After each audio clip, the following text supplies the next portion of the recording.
viewers, this is मेरी बहा Imran and you're watching my YouTube channel. Viewers, सबसे पहले चैनल को सब्सक्राइब करें, वीडियो को लाइक करें, शेयर करें और बेल आइकॉन ऑन करना मत भूलिएगा क्योंकि आज हमें इंडिया से ज्वाइन किया है मेजर रजा ने और पाकिस्तान सॉरी सॉरी सर, मैं उल्टा बोल गई। क्या बोल दिया आपने? मैंने बोल दिया कि इंडिया से हमें ज्वाइन किया है मेजर रजा ने। हाँ बोलिए, पाकिस्तान से ज्वाइन किया डॉक्टर अभिषेक मिश्रा ने। आप बोले आप तो आज। हाँ, इसमें क्या बुराई थी, जाने देते हैं आप। ठीक है सर, ऐसे स्टार्ट करते हैं। आज हमें ज्वाइन किया है मेजर रजा ने पाकिस्तान से और इंडिया से हमें ज्वाइन किया है डॉक्टर अभिषेक मिश्रा जी ने। Thank you so much doctor साहब, thank you so much major साहब, आप दोनों के वक्त का बेहद शुक्रिया। वेलकम, बहुत शुक्रिया।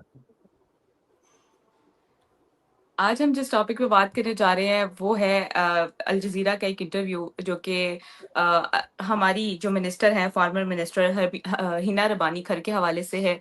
उसकी बैकग्राउंड पे बात करेंगे और उसका जो उनके जो स्टेटमेंट्स हैं ऑपरेशन सिंदूर के हवाले से उस पर बात करेंगे। तो आगाज आज हम जो है वो डॉक्टर साहब से करना चाहेंगे। डॉक्टर साहब ने तो वैसे ही स्क्रीन बंद कर लिया है। डॉक्टर साहब आप करें मुझसे आगाज करें आप। जी, आज आपसे आगाज करना चाह रही हूँ। क्या कहेंगे आप उनके स्टेटमेंट्स को, ऑपरेशन सिंदूर की हवाले से जो हिना रबानी खर ने जो स्टेटमेंट पास की है अल जजीरा में इंटरव्यू देते हुए, और इस पर आप अपना ओपिनियन बताइएगा और बैकग्राउंड बताइएगा। स्टेटमेंट तो कोई दिया नहीं, वो as usual for which Pakistan is famous और if I may say infamous, वही वो कर रही थी, झूठ बोल रही थी सरेआम दोपहरी में, जिसे कहते हैं दिन दहाड़े। तो अल जजीरा के जो, हालांकि I must confess that I have not seen that interview personally, nevertheless जो वो ये कह रही थी जो पाकिस्तान की आर्मी है वो उसके एक आतंकवादी जो मरे थे ऑपरेशन सिंदूर में, उनके नमाजे जनाजा को पढ़वाने वाला व्यक्ति स्वयं एक आतंकवादी था और पाकिस्तान की आर्मी वहां पे मौजूद थी।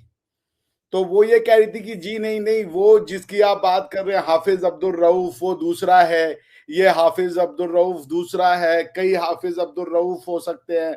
तो उसको काउंटर करने के लिए अल जजीरा दूरदर्शन नहीं है, कभी गलतफहमी में हो, अल जजीरा उसने काउंटर कर दिया कि भाई आप झूठ बोल रही हैं मोहतरमा, वो जो व्यक्ति है उसकी फोटो ये है, उसका नेशनल आईडी कार्ड ये है और इसी व्यक्ति के आईडी जो नेशनल आइडेंटिटी नंबर है उसको जो है अमेरिका ने अपने यहाँ बैन कर रखा है। अमेरिका का एक ऑफिस है, office of foreign assets control, जो कि सैंक्शन लिस्ट इशू करता है। उसमें जो ये हाफिज अब्दुल रऊफ हैं जिनकी जन्म तिथि 25 मार्च 1973, दैट मींस 25 मार्च 1973, ये सियालकोट पंजाब प्रोविंस पाकिस्तान में ये इनका जन्म हुआ है। इनको बैन किया गया, उनकी पूरी लिस्ट दे दी गई। इनका नेशनल आइडेंटिटी नंबर मैं यहाँ लेना नहीं चाहूंगा, हालांकि ये पब्लिक में है, लेकिन just for the heck of morality I would not take this number. तो वो उन्होंने कहा, तो ये झूठ क्या है? अभी आप मेजर साहब से पूछेगा, वो मेजर साहब भी यही बोलेंगे कि नहीं वो कोई आतंकवादी नहीं था, बल्कि वो आदमी दुनिया का बहुत बड़ा नोबेल पीस प्राइज विनर है और उसने जो है ऐसी टेक्नोलॉजी इजाद की है कि कैसे हम बम विस्फोट करके और ये बताएं दुनिया को कि हमने नहीं किया है। So this is what the narrative deniability is Pakistan's stated foreign policy. तो इसी this is what my remark is, ये हुआ है। अब इस पे और ज्यादा क्या ही बोलूं मैं। अब हम मेजर साहब की जानिब पढ़ते हैं। मेजर साहब, आप क्या कहना चाहेंगे इस पूरे न्यूज का बैकग्राउंड पर? आपका क्या एनालिसिस है? मैं पहली बात ही करूंगा तो मेरे ख्याल में डॉक्टर साहब जो है ना वो भड़क उठेंगे और फिर जो इनके चाहने वाले हैं वो कमेंट्स के अंदर धड़ाधड़ लिखेंगे ये मेजर की ऐसी की तैसी ये होगा। ये जो साहब जो इंटरव्यू कर रहे थे ना, श्रीनिवासन जैन, इंटरव्यू तो अल जजीरा का था, लेकिन जैन साहब से आप समझ गए होंगी कि इंडियन जर्नलिस्ट थे, पहले एनडीटीवी पे काम किया हुआ है, तो मतलब जाहिर है कि इन्होंने अल जजीरा क्या, ये चांद पे भी चले जाए तो इन्होंने पाकिस्तानी के पीछे पड़े रहना है ना। तो इसलिए मैं डॉक्टर साहब की इस बात से तो इत्तेफाक करता हूँ कि अल जजीरा सो सॉरी एनडीटीवी को यहाँ लेकिन पाकिस्तान टीवी कहते हैं, और श्रीनिवासन जैन जी इनफेमस हैं। He is more Pakistani than major साहब। इनको पता ही नहीं, आप जानते हैं। भाई देखे ये तो बड़ा ही कमाल है कि ही इज मोर पाकिस्तानी। वो आप देखे ना, न्यूयॉर्क का मेयर, उस बेचारे को थोड़े से वोट क्या पड़े, उसको भी उन्होंने, हालांकि उसकी माँ इंडियन है, उसको भी उन्होंने कह दिया कि ये पाकिस्तानी है। और फिर मुझे डॉक्टर साहब ये समझाते हैं कि मेजर, हिंदुस्तानी हो तुम, मतलब तुम्हारा जो विरसा है, जो तुम्हारे बाप दादा पुरख, मतलब वो सारे के सारे जो थे वो हिंदुस्तानी। तो एनीवेज, अगर मैं शरारत करूं तो मैं बड़े मजे से कह सकता हूं कि जनाब अल जजीरा का क्या मतलब, जो इंटरव्यू करने वाला था वो तो इंडियन था, और इंडियन ने तो कोई इस तरह का काम करना ही था कि जिसके अंदर जो है वो हिना रबानी खर को उसने फंसाने की कोशिश की। बहरहाल, लेकिन ऑन अ सीरियस नोट मैं ये समझता हूं कि देखें, पाकिस्तान आर्मी वहां पर जाके इसलिए खड़ी हुई कि इंडिया ने मिसाइल दागे, और जो मिसाइल उन्होंने मारे उसके ऊपर पाकिस्तानी शहरी हलाक हुए। मैं अब पाकिस्तानी शहरी कह रहा हूं, पाकिस्तानी सिविलियन शहरी जो हैं उसके ऊपर हलाक हुए। अब इंडिया की अपनी डेफिनेशन है, वो कहें कि ये आतंकवादी हैं, उनकी डेफिनेशन है वो कहें कि जी हमें वांटेड है, वो ठीक है, उनकी सारी बात, उनका मौकफ है ना। लेकिन पाकिस्तान के तो शहरी उस मिसाइल हमले में हलाक हुए, तो कैसे पाकिस्तान की आर्म फोर्सेस ये बर्दाश्त कर लें, या इवन पाकिस्तान का कोई भी सिविलियन ये बर्दाश्त कर ले कि अगर आपके पास कोई मिसाइल टेक्नोलॉजी है, आप मिसाइल उठाएं और दूसरे मुल्क के जन किसी शहरी पे मार दें और कहें कि जनाब ये आतंकवादी था इसलिए हमने इसको किया। और यही ऑपरेशन सिंदूर का बयानिया इन्होंने बनाया भी, और उसके ऊपर इन्होंने कहा कि जी हमने पाकिस्तान के ऊपर जब अटैक किया तो हम बहुत अच्छे लोग हैं, हमने पाकिस्तान को इन्फॉर्म कर दिया कि भैया हमने जो अटैक किया है वो आतंकवादियों के ठिकानों पे किया है, इसलिए माइंड मत कीजिएगा। तो अब ये बड़ी अच्छी बात होगी कि जनाब, और इसलिए किया है क्यों कि हमने इधर जो है ना इलेक्शन जीतना है, सारा कुछ करना है, और मतलब वो सारी कहानी। लेकिन पाकिस्तान उसके ऊपर हो गया, मतलब पाकिस्तान ने कहा कि नहीं भाई, आप इस तरह मिसाइल अटैक नहीं कर सकते, और उसके ऊपर फिर पाकिस्तान का रिस्पॉन्स जो कुछ भी हुआ वो ऑपरेशन सिंदूर के अंदर। लेकिन ये जो ऑडियंस है कि जो हमें सुनती है, उनको मैं सिर्फ ये बताना चाहता हूं कि अहमद हुसैन अल शरा, ठीक है, या अबू मोहम्मद अल जूलानी अब जो है सीरिया के सदर हैं। कल उनका नाम बिलाखिर उन्होंने आतंकवादियों की जो सिक्योरिटी काउंसिल की लिस्ट है अमेरिका की और यूएन सिक्योरिटी काउंसिल की, उससे उन्होंने निकाला है, उसको टाई सूट पहनाया है, और आज जो है वो सीरिया का सदर है। उसके ऊपर से तमाम पाबंदियां भी हट गई हैं। अलकायदा के जो गुनाह उसने किए थे, हरकत तहरीर शाम के जो उसने किए थे, मतलब आईएस के जो उसने किए थे, वो सब के सब उसके माफ हो गए हैं, वो बिल्कुल धुल गए। तो इंटरनेशनल लेवल के ऊपर बड़ी आसानी के साथ कोई आतंकवादी जो है वो मतलब एक सीरिया का प्राइम मिनिस्टर भी बन जाता है, सीरिया का सदर भी बन जाता है।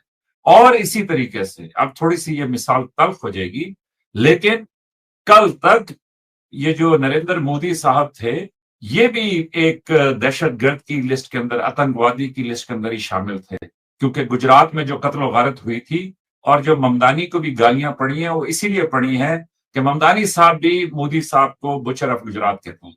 आज चूंकि वो प्राइम मिनिस्टर हैं इंडिया के, इसलिए वो सारी चीजें हट गई, वो साइड पे हो गई, और उसके बाद जो है वो उनके ऊपर जो भी मतलब अमेरिका जाने पे जो पाबंदी थी सब। तो मैं बुनियादी तौर पे ये कहूंगा कि ठीक है, आप आतंकवादी की तरफ तवज्जो दिलाएं, आप उसके ऊपर बातचीत करें, सब कुछ करें, लेकिन मतलब इसको बहुत सिंप्लीफाइड करके पेश ना करें। बहुत सारी चीजें हैं कि जो मतलब अगर बात करनी है ना, तो मतलब अगर पॉइंट स्कोरिंग है फिर तो बस ठीक है, हम लगे रहें कि पॉइंट स्कोरिंग के ऊपर मैं कहूं कि ये हुआ वो हुआ फलान का।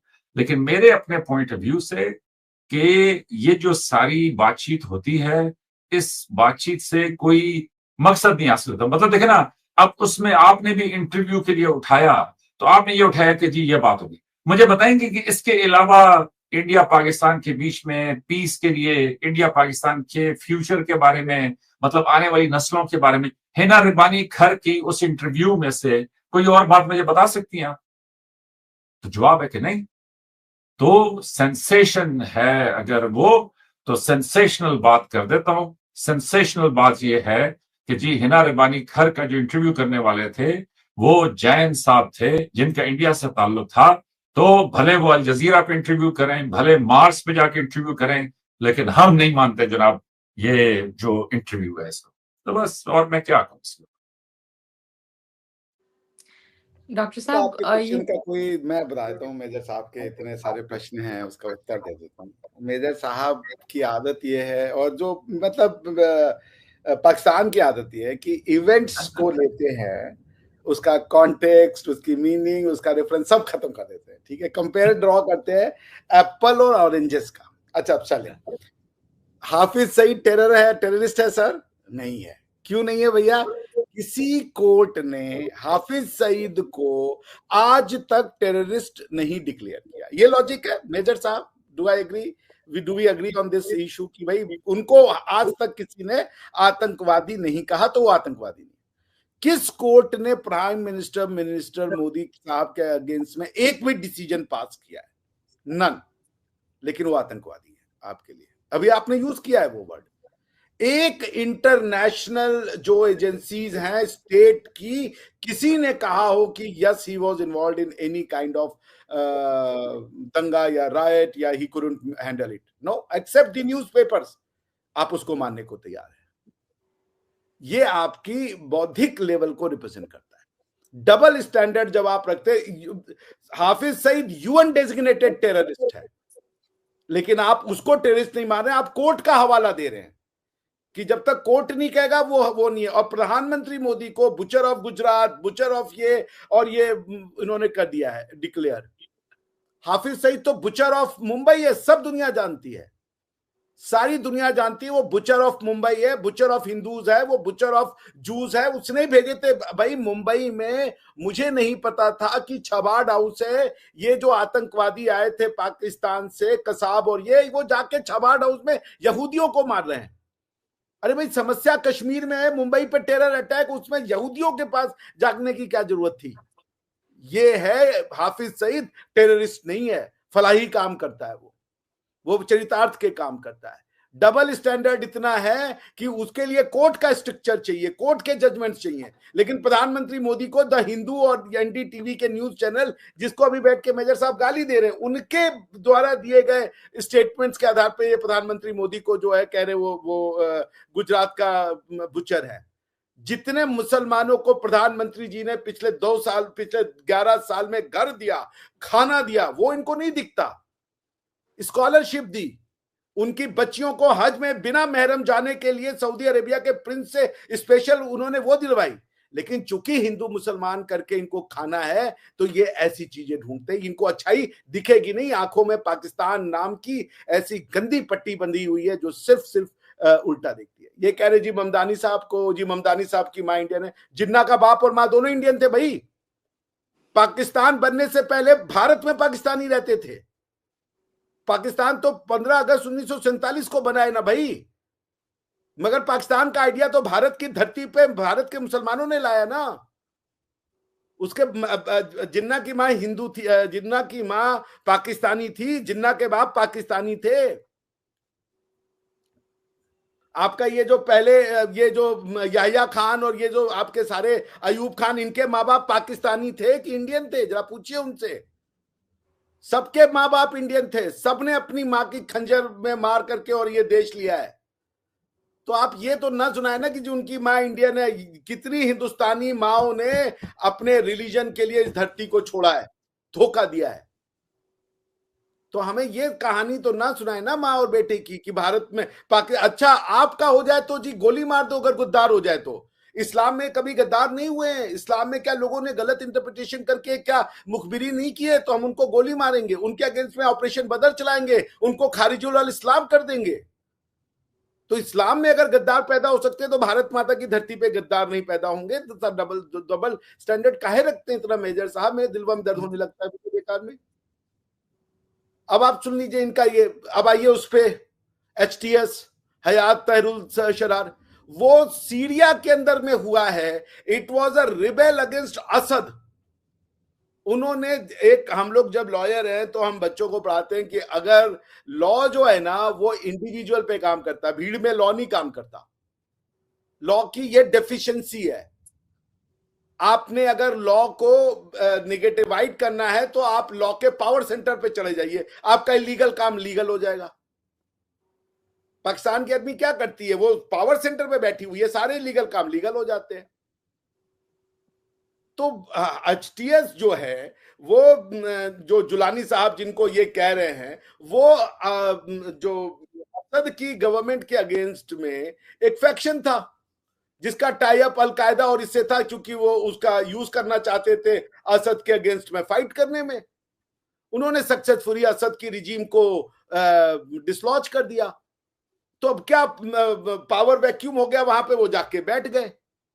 अब वो जब बैठ गए और उसके बाद मोहम्मद बिन सलमान साहब ने डोनाल्ड ट्रंप साहब से कहा कि आप हमको मिडिल ईस्ट चलाने को दीजिए, हम आपको बहुत अच्छे रिजल्ट ला के देंगे। उन्होंने कहा ठीक है भाई, जब पावर वैक्यूम हुआ वो वहां बैठ गए तो कौन सी बड़ी बात है।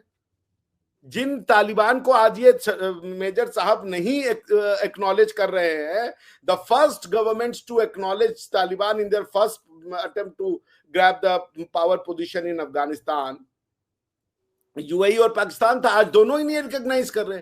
आपने नहीं किया टेररिस्टों को रिकॉग्नाइज, आपने उल्टा किया। वो पहले टेररिस्ट कहते थे, अब उन्होंने उसको लीगल गवर्नमेंट मान लिया। आप तो पहले लीगल गवर्नमेंट कहते थे, अब टेररिस्ट मान रहे हो। वरना what is preventing you from acknowledging that Taliban जो है वो लेजिटिमेट गवर्नमेंट है। आपके तो आईएस जिस दिन कू हुआ, कॉन्स्टिट्यूशनल गवर्नमेंट जिस दिन निकाली गई तालिबान के द्वारा, अगले दिन आपके आईएसआई के चीफ वहां कॉफी पीने पहुंच गए थे। रशिया ने तो दिखा दी हिम्मत, रशिया ने उनको एक्नॉलेज कर लिया, उनकी गवर्नमेंट को रिकॉग्नाइज कर दिया। आप कर दीजिए। मगर अब आपके हाथ में, जिसे कहते हैं कि इतने जले हुए हैं कि अगर आपने उनको रिकॉग्नाइज किया तो आपको इधर वेस्ट के डंडे पड़ेंगे, उधर टीटीपी स्ट्रांग हो जाएगी।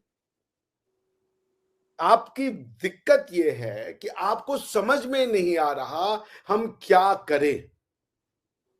सो आप इवेंट्स को डिस्कस करते हो। आपके लिए डिबेट और डिस्कशन क्या हो गया है कि कंगना रनौत के ट्वीट में उन्होंने जी मुसलमानों के लिए कह दिया, अब उस पर चर्चा चल रही है। कोई आदमी इंडियन है इसलिए वो सिर्फ बुरा हो जाए, ये मानसिकता सिर्फ पाकिस्तान में है। पाकिस्तान के टीवी चैनल पे आज चर्चा क्या चल रही थी कि जी सीईओ बने हैं आईसीसी के कोई इंडियन है। अब इंडियन चूंकि सीईओ है तो वो पाकिस्तान, वो हिंदू है तो वो हमारे लिए बुरा है। ये मानसिकता हजारों साल, ये मानसिकता 500 साल पहले खत्म कर दी गई। आपकी समझ में नहीं आता, चीजें आप समझने से कासिर हो। मैं आपको एक सिंपल सा एग्जांपल देता हूं। जो कौम होता है ना, नेशन, जिसके आधार पे ये कंफ्यूजन आपकी सोसाइटी में है कि नेशन और कौम होता क्या है। भगवान बुद्ध ने भी एक कौमियत चलाई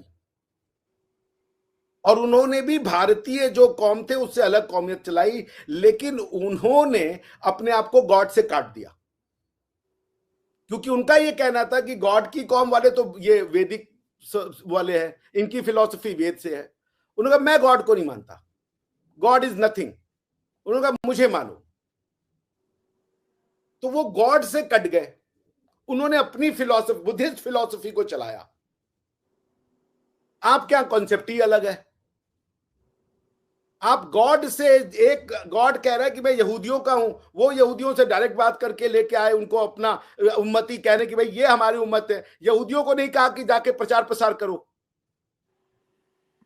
गॉड ने यहूदियों को दूसरा जो 10 कमांडमेंट का कमांडमेंट है कहा कि नेवर इनग्रेव दाइज इमेज, कभी भी गॉड का इमेज मत बनाना। क्रिश्चियंस ने वहां से वो भी कहते कि जी हम लास्ट वाले हैं, उन्होंने इमेज बनाना शुरू कर दिया। उन्होंने जो है 10 कमांडमेंट के दूसरे कमांडमेंट की बात लगा दी। अब आप आए, आपने कहा जी ये तो बिदअत है सब, इन्होंने तो 10 कमांडमेंट को विशिएट कर दिया, हम हैं, हमको मानो। लेकिन आप फिर वही गलती हो गई कि आपने गॉड को छोड़ दिया, आप इंडिविजुअल पे चले गए। कंफ्यूजन रहेगा जब तक आप समझ रहे। आप एक लोकल एरिया के लॉ को डिविनिटी मान के प्रैक्टिस करने पे तुले हुए हो। जो प्री एग्जिस्टिंग था गॉड के आने से पहले। आप ही कहते हो ना सारी प्रैक्टिसेस वो थी जो उस जमाने में जी हुआ करती थी, तो हमारे जो प्रॉफिट साहब है उन्होंने उसको अप्रूव कर दिया, सारी प्री एग्जिस्टिंग थी।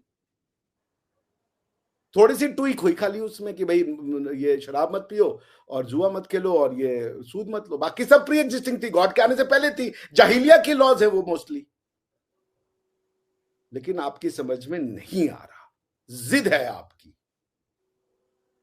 तो ऐसे ऐसे एग्जाम्पल आएंगे। फिर अगर आपको समाज को आगे ले जाना है, मनुष्य को मानवता की दृष्टि से देखना है, उसको हिंदू मुसलमान क्रिश्चियन की दृष्टि से अगर नहीं देखना है, तो आप मानववादी लॉ बनाइए और जिसको जो मानना है मानिए, आप अपनी स्पिरिचुअल कंटेक्स्ट के लिए, बस बात खत्म हो जाएगी। वरना ये जी कि वो जो बेचारा टी श्रीनिवासन जैन जो है, sorry Srinivasan Jain, he will today cry so much after major साहब को सुनने के बाद। सारी जिंदगी वो प्रो इस्लामिक रहा बंदा, इसीलिए अल जजीरा में काम मिला। अल जजीरा माउथ पीस है इस्लामिक विक्टिमाइजेशन का।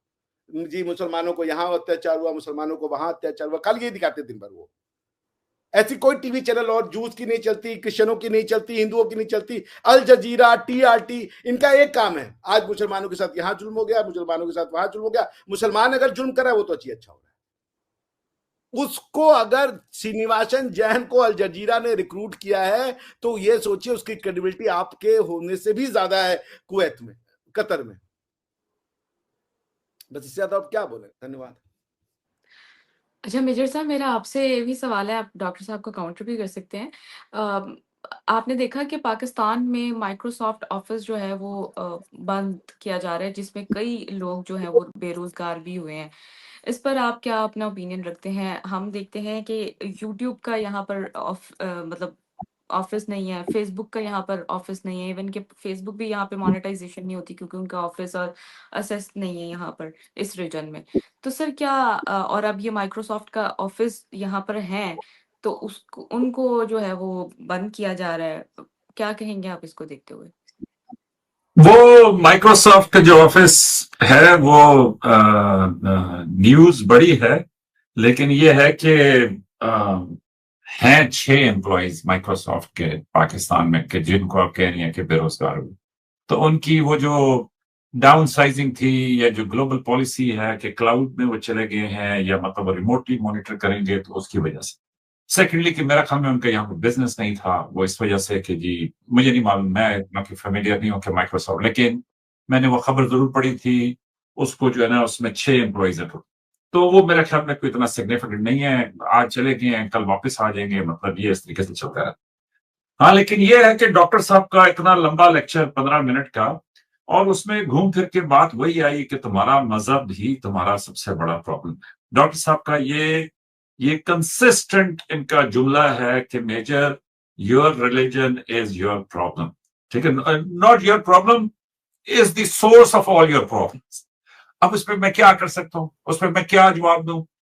बाकी ये कह रहे हैं कि वो अल जजीरा जो है वो माउथ पीस है कि जी यहां मुसलमानों पे जुल्म हुआ, वहां पे जुल्म हुआ। तो देखिए हम बहुत बहुत अलहदा बातचीत कर रहे हैं। डॉक्टर साहब का मसला ये है कि जी मुसलमान कत्ल हो जाएं, उसके ऊपर जो है ना मोदी साहब जिम्मेदार करार दिए जाएं, उसके ऊपर वर्डिक्ट आए, रिलीजियस एट्रोसिटीज के ऊपर उनका वीजा बैन हो, ठीक है, बाद में प्राइम मिनिस्टर बन गए, नई रियलिटीज आ जाती हैं। जिस तरह मैंने एग्जांपल दी थी कि ये अहमद अलशारा अल जुलानी जो है, कल तक $10 मिलियन थे इनके ऊपर हेड मनी, और डॉक्टर साहब ने कैसे सादा सा कह दिया कि वो अल असद का एक वो था जी, बशार अल असद के खिलाफ एक थोड़ा सा पावर वैक्यूम। भाई 15 साल वो जंग चली, उसमें 6-7 लाख लोग मारे गए, उसमें 1.5 करोड़ लोग जो हैं वो डिस्प्लेस हुए कि जो माइग्रेट करके बेचारे छोटे छोटे बच्चों के साथ वो वहां पे यूरोप में कोई पहुंचा, कोई जर्मनी में फंसा, कोई कहां पे फंसा। लेकिन डॉक्टर साहब की एक हुस्न अदा है कि वो ने बस ऐसी मामूली सा जुलानी का बस वो छोटा सा मसला वो ऐसे इधर साइड से गया और अरे बस जनाब भाई, उसको वो कर दिया। जुलानी इंटरनेशनल टेररिस्ट नहीं था, वो लोकल लड़ रहा था। दैट्स व्हाट आप नहीं समझ ये रहे हैं। भी बड़ा वो कमाल है ये कह डॉक्टर रहा है, साहब का। वो ये कह रहा है कि हम ये सऊदी अरेबिया के राजा को हटाएंगे। हाँ, ये देखे ना, अब डॉक्टर साहब मुझे कहते हैं कि मैं ढूंढ ढूंढ के लाता हूं, लेकिन अब डॉक्टर साहब इस पे आ गए कि मैं इंटरनेशनल टेररिस्ट नहीं था, लेकिन ग्लोबल सबसे बड़ी टेररिस्ट ऑर्गेनाइजेशन अल-कायदा के साथ उसका ताल्लुक था। और मुझसे रोज पूछते हैं कि उसामा बिन लादेन को तुम लव करते हो या तुम उसामा बिन लादेन को लव नहीं करते, और फिर वहां पे अल-कायदा पे मेरी ठुकाई करते हैं। लेकिन अल जुलानी का जब मैं 10वीं बार बता रहा हूं कि भाई वो अल-कायदा का लिंक था, उनका रीजनल हेड था, सुइसाइड बॉम्बिंग्स में, मतलब वो जो ऑरेंज कलर के कपड़े पहना के वो जो छुरी चलाते थे, उस सारी जो मतलब वो मतलब निचोड़ी बहुत सारी वीडियोस हैं।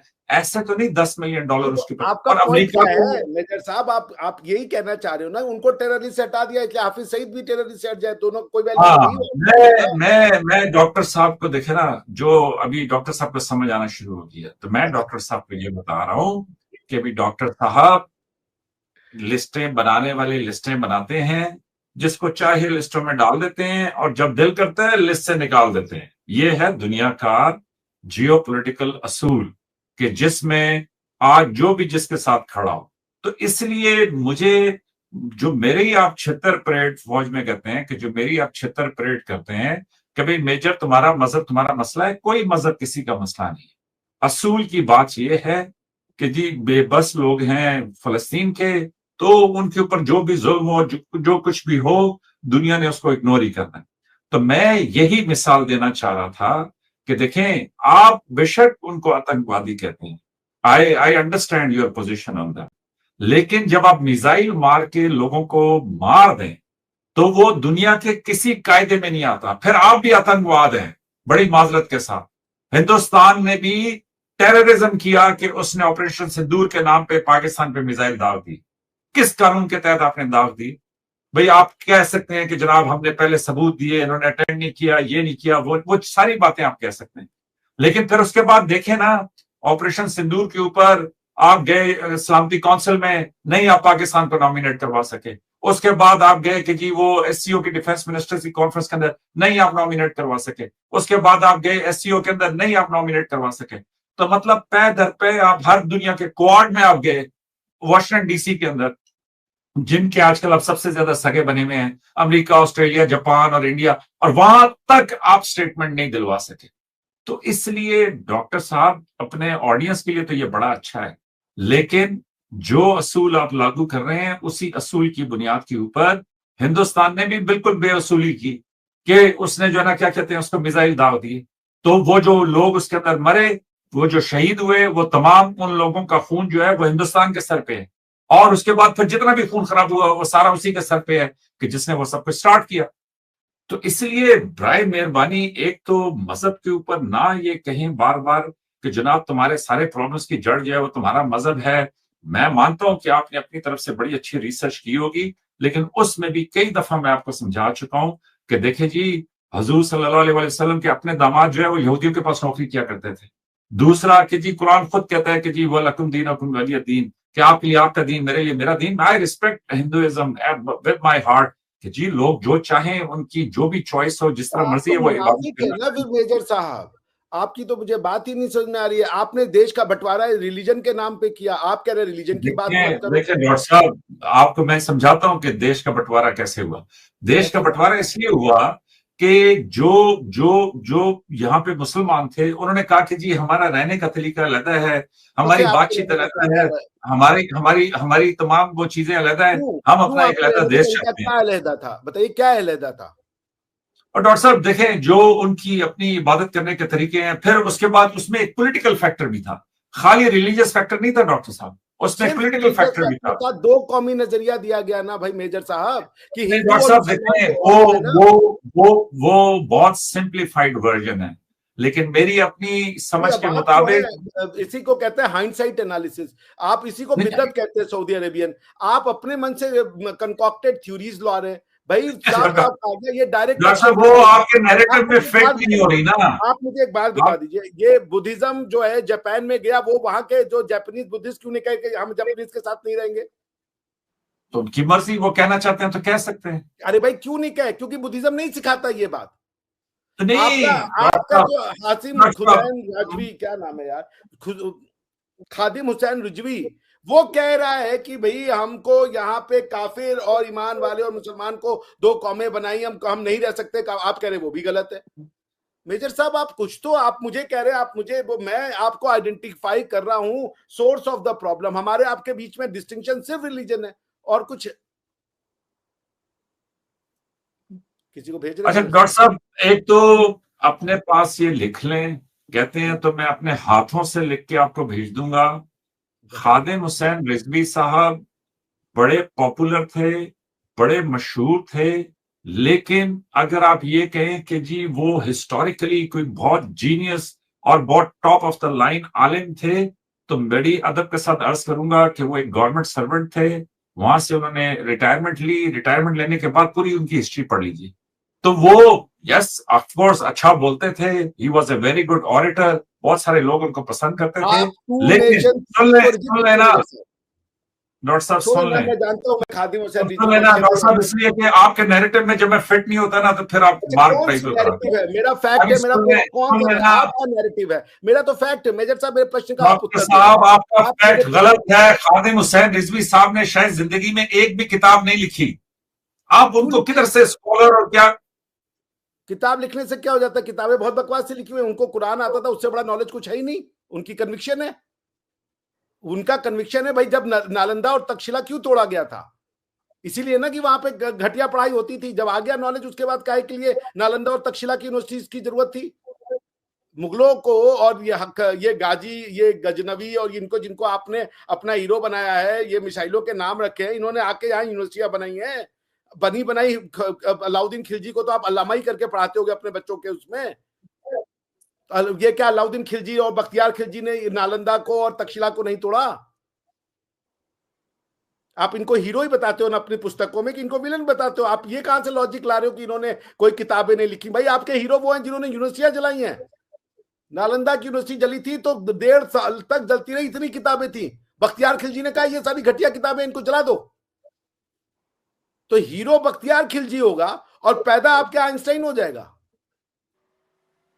मेजर साहब, मांझी तले डांग फेरिए, बोलिए मैं आके फेरने को तैयार हूं। मुझे ही शूद्र समझ लीजिए, मैं आने को तैयार हूं। लेकिन ये डिनायबिलिटी से काम नहीं चलेगा। पाकिस्तान भारत है, भारत था, भारत रहेगा।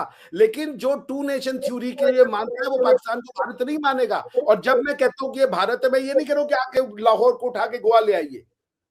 हम ये कह रहे हैं आप वही रहिए, हम ये कह रहे हैं आप अलग देश ही रहिए।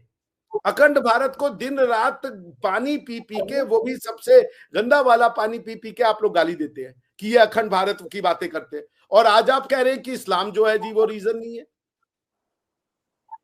आपको ये भी नहीं मानना कि भैया वो कोई ग्रूमिंग गैंग करके कोई, जब तक आप बीमारी ही नहीं मानोगे मेजर साहब। यार मैं डॉक्टर साहब आपके जो है, मैं ग्रूमिंग गैंग पे आप क्लियर नहीं हुए उस दिन। मैंने आपको पूरा प्रोग्राम करके नहीं दिया ग्रूमिंग गैंग। हम सब सीख चुके हैं, हम पूरे पाकिस्तान से सीख चुके, ज्ञान हम लोग को बहुत पहले ही मिल गया है। हम ग्रूमिंग गैंग पे, मैं कह रहा हूँ वो नाइजल फराज की एक दो बातें सुन के डॉक्टर साहब, आप जो है ना, ये खादिम हुसैन रिजवी साहब मेरे लिए वो बड़े रिस्पेक्टेबल है, मुझे स्टार्मर साहब ने यू टर्न लेके नहीं वो बना दी। भाई अब आप भैया, आप खादिम हुसैन रिजवी के लिए आप मुझे खादिम मान लें, खुद को आप रिजवी मान लें, मैं आपका खादिम। लेकिन बात तो सुने ना, मैं क्या कह रहा हूँ। आपने जो पूरा चले हमारे, आप मेजर साहब, विद ड्यू रिस्पेक्ट, आप, मैं तो चुप हो जाता हूँ। अब तो मैं कंटेस्ट ही नहीं करता, मैं कहता हूँ आप बोले जितना आप बोलना चाहते। आप पिछली बार वाले भी शो में मैंने 1-1.5 मिनट बोला, इन्होंने कहा ये 15 मिनट से बोल रहा है, उन्होंने भी मालिया आया 15 मिनट से बोल रहा। मेजर साहब ने गजब। ऑडियंस में एक दो न्यूट्रल होंगे, शायद उनकी कोई वरना अगली दफा कोई सॉफ्टवेयर जैसे आप बोलना शुरू करें। आप 4 प्रश्न, आप 4 इश्यूज हाईलाइट कीजिए भारत और पाकिस्तान के बीच में, जो आप समझते हैं, because you are reservoir of knowledge. हम लोग तो कुछ नहीं जानते क्यों भारत और पाकिस्तान के जो रिश्ते हैं वो अच्छे नहीं है। आप बता दें, 4 सोल्यूशन ना बताएं मुझे, हम लोग घटिया लोग हैं, but I want 4 problems that you identify as a major irritant between the India-Pakistan relationship. Let me hear it from you. बातें क्लियर हो जाएंगी अभी, बताएं जी। अभी आपने बड़ा सीरियस सवाल कर दिया, तो जरा तहम्मुल से सुनिएगा। जी जी जी। मेरी समझ के मुताबिक अगर से लोग अभी इसको मान नहीं रहे, पहले वो डिनाई करते हैं, फिर आहिस्ता आहिस्ता मानना शुरू कर देते हैं। मेरी समझ के मुताबिक इंडिया पाकिस्तान के बीच में, अभी पहले मैं खूबी बताऊंगा क्योंकि मैं एक पॉजिटिव आदमी हूं, सबसे बड़ी खूबी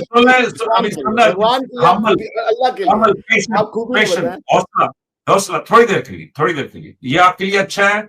जब आप शादी करेंगे तो ये आपके बड़े काम आएगा। सुने, सर पे मत हाथ पीटें, ये आपको सब सारी जिंदगी आप सर पे ही हाथ मारेंगे जब आपकी शादी हो जाएगी।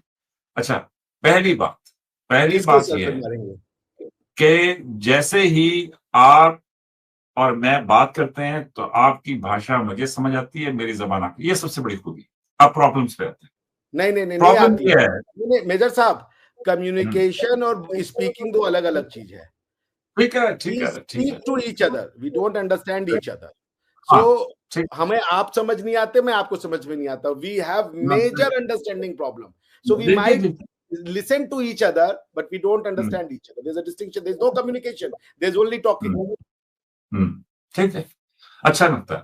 तो अभी और लेकिन फिर भी देखे ना, आप अपना वक्त जाया करने के लिए आते हैं बड़े तैयार श्यार होके, ठीक है, कि आपको ये मालूम है आपको ये हकीकत मालूम है कि सिर्फ सुनाई देगा, समझ कुछ नहीं आएगा। लेकिन कमाल आपकी अजीब, वो क्या उसको कहते हैं, दिलफरेब तबीयत को, कि फिर भी आप झूमते झामते मतलब तैयार होके पहुंचते हैं कि यार चलो आज फिर एक सेशन लगाता हूं। तो मैं आपकी हिम्मत को दाद देता हूं कि आप बार बार मुझे समझाने की कोशिश कर रहे हैं। देखें, हिंदुस्तान और पाकिस्तान के बीच में बुनियादी मसला जो है वो हिंदुस्तान और पाकिस्तान होना नहीं है। मेरे हिसाब से कि हिंदुस्तान और पाकिस्तान के बीच में जो मसला है वो ये है कि जी हम ये समझते हैं कि एक दूसरे की जिद है हम, कि जो आपने करना है वो मैंने नहीं करना, जो मैंने करना है वो आपने नहीं करना, जो मैंने आपको बताना है वो आपने सुनना ही नहीं है, मानना ही नहीं है, और जो आपने मुझे बताना है वो मैंने सुनना ही नहीं है, मानना नहीं है। हालांकि आपके कमेंटेटर्स ये लिख रहे हैं कि मेजर रजा ऐसा जबरदस्त आदमी है कि ये डॉक्टर अभिषेक मिश्रा के साथ ज्यादा प्रोग्रामों में आता रहा तो ये हिंदू कन्वर्ट हो जाएगा। देखिए, मेरे बारे में वो ये लिख रहे हैं। और कोई ये लिख रहा है कि जी डॉक्टर अभिषेक मिश्रा जो है वो मेजर रजा के साथ बातें करता रहा तो वो मुसलमान कन्वर्ट हो जाएगा। नहीं, क्यों? कि डॉक्टर अभिषेक मिश्रा ने अपना एक मोर्चा खोदा हुआ है, उसने आगे कंक्रीट की दीवार लगाई हुई है, उसके ऊपर उसने एक फॉक्स होल रखा हुआ है, उसमें से मुझे तो गोलियां मार रहा है, लेकिन मेरी कोई बात सुनने के लिए तैयार नहीं है। प्लीज सुनिए, हिंदुस्तान, इंडिया कह रहा हूं, India is the elephant in the room doctor साहब। अभी कोई मजहबी गुफ्तगू नहीं कर रहा, कोई मतलब वो उसके ऊपर गुफ्तगू नहीं कर रहा। मैं आपको कह रहा हूं कि geopolitically Hindustan is the elephant in the room. Hindustan का जितना बड़ा साइज है, हिंदुस्तान देखें 1.14 करोड़ हैं, सॉरी, हाँ 140 करोड़ हैं, क्या कहते हैं उसको, जो इंडियंस हैं, और पाकिस्तानी कितने हैं, 25 करोड़। और हिंदुस्तान के इर्द गिर्द बाकी सबको भी देख लें, सबकी आबादी हिंदुस्तान से कम है, सबका साइज हिंदुस्तान से कम है।